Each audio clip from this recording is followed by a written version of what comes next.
Good morning. Today we have to study contraceptives. Yesterday we have studied about the natural method of contraceptives and barrier methods of contraceptives.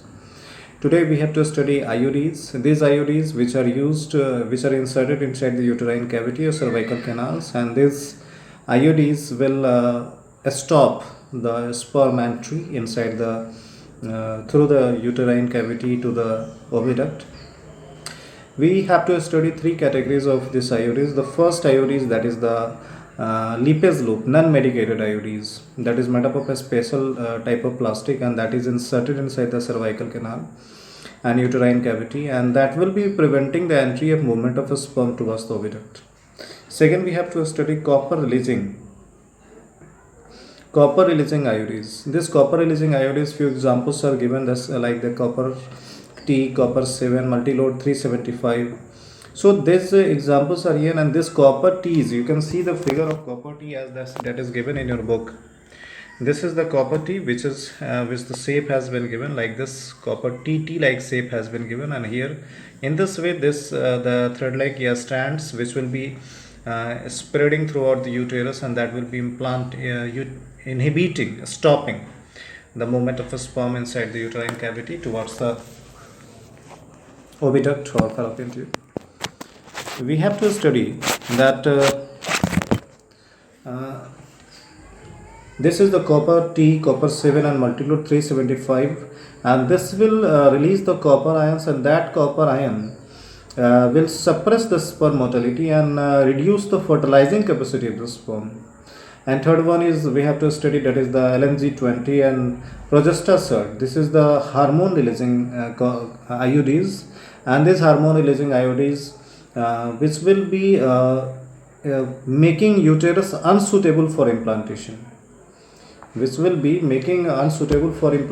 which will change in the uterine cavity in such a way that the mucus secreting uterus will be suppressing the sperm, and sperm will be not in that condition to maintain their fertilizing capacity. Second, next we have to study the oral pills. These oral pills, like we have know that in our market, the Malady is there, Sheheli is there, so many names and advertised names are here. But the Sheheli is the scientific name, scientifically supported, and that is the oral pill. But we have to know that what is the chemical composition of these oral pills. So these are actually the extract of the progesterone estrogen combination, and in the form of oral pills or tablets. These are provided to that lady which want to keep the gap between two pregnancies, between two childs. In this way, this oral pills which is made up of this hormonal combination will irregularize the menstruation, the ovulation process, whatever the ovulation which is going to be 14th day or between that 10 to 17th day. What is going to happen, this ovulation and menstruation process will be irregularized, and in this way if the sperm is reaching there, that will not getting the egg, because egg has not been ovulated, and fertilization will be inhibited. But we know that the naturally what the 21, 28 day and 29 days the menstrual cycle is going on, that is a natural method of cycling, and that is a natural process, that is a healthy reproductive character of any female body. But if this type of oral pills are taken and provided to these ladies, to these females, then this will be causing the side effects. And how to take these oral pills. So it has been given that oral pills are taken from the first 5 days of the menstrual phase. When the menstrual phase is started, then first 5 days, if the menstruation is going on, from that to next 21 days period, these oral pills are given till anybody want to keep the gap between the pregnancies. And second, it is written that after the end of the menstruation, and by keeping the 7 days gap from the point of end of the menstruation, this progesterone estrogen combination made a tablet, oral pills can be given. And second thing is given that this Saheli is very scientifically supported oral pill, and this Saheli having the very effective contraceptive quality, and very less side effect, very less hormonal irregulation abnormalities will be caused by Saheli. And it has been said that during the rape, during the casual sexual intercourse, If 72 hours have already passed, 72 hours have to be passed after this rapizomia casual sexual intercourse, then this progesterone estrogen tablet, if given, oral pill is given to that particular female body, then that within 72 hours, then the pregnancy can be stopped, pregnancy can be inhibited.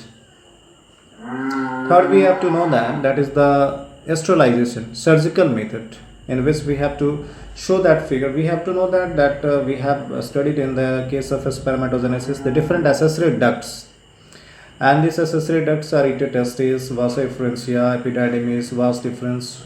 These are the accessory ducts through which the sperm semen swim and reaches to the and ejaculated outside and reaches to the female reproductive tract. So if this vas deferens is cut, if this vas deferens is cut, and that tube is cut through which the semen is ejaculated and passing out through the glans penis and the urethral opening in the vaginal tract, if that is stopped, then the semen will not be moving outside, and if the semen is not moving, then the fertilization can be stopped, and then the pregnancy can be gapped. So that process in which the vas deferens is cut and the contraceptives measure can be used, that is known as tubectomy. Vas deferens, sorry, that is the vas deferens, vasectomy. I have used fallopian tube, tubectomy, but this is the vas deferens. You have cut the vas deferens, so that is the vasectomy. You can see the figure of vas deferens. Let me tell about the tubectomy too. In the case of female, we know that is the fallopian tube, ampulla, ischemic zone, and that will be coming, and that will be way through which the released ovulated egg will be passing, and that will be coming to the ampullary zone where the fertilization will be going on. If that junction, ampulla ischemic junction, yeah, that tubular structure is cut and tied and incised in the abdominal wall, no, then such type of process of sterilization, a surgical method in which the tubectomy is cut and not allow the ovulation and the egg to reach to the sperm, no, so that is called tubectomy. You can see the figures of both tubectomy and vasectomy, in which the you are looking, this is the vas deferens, this is going from the testis, and these are the vas deferens which has been cut here, and tied here, so that the whatever the sperms will be going on, so that will be not passing to the next area, and that will be not going to the penis during the sexual intercourse. So this is vasectomy.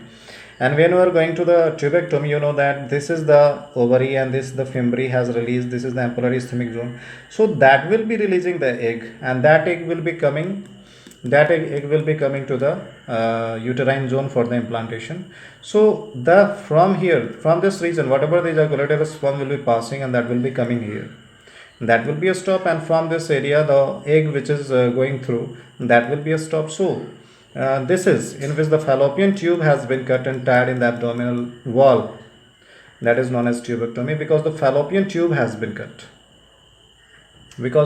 So you can see the both figure, one is the vasectomy and second is the tubectomy. So these are the surgical methods. That's all. Contraceptive measures. Thank you.